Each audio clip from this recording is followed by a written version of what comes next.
வணக்கம் நண்பர்களே. இன்று நம்ம பார்க்க போறது என்னன்னா ஜெருசலம் தரிசிப்பு பத்தி தான். நம்ம எல்லாருக்கும் சிலுவை பாதை பக்தி முயற்சி பற்றி தெரிந்திருக்கும். ஆனா இந்த சிலுவை பாதை எப்படி ஆரம்பிச்சது தெரியுமா?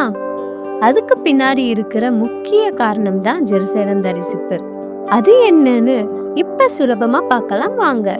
இயேசு கிறிஸ்துவின் பாடுகள், மரணம், உயிர்ப்பு ஆகிய முக்கிய சம்பவங்கள் எல்லாம் ஜெருசலம் பகுதியில் நடந்தது.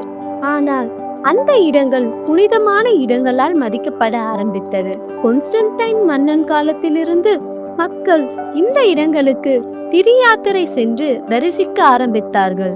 பாரம்பரியமாக சொல்லப்படுவது என்னவென்றால், இயேசுவின் தாய் தூய கன்னி மரியா கூட தனது வாழ்நாளில் இந்த புனித இடங்களை அடிக்கடிக்கு சென்று சபித்ததாக கூறப்படுகிறது.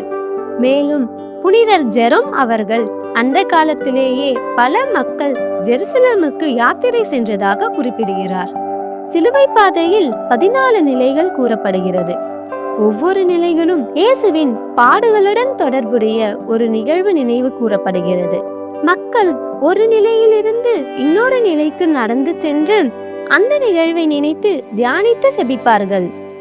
இது ஜெருசலம் நகரில் நடந்த பாதையை நினைத்து ஒரு ஆன்மீக யாத்திரையை போல உணர்வை தருகிறது.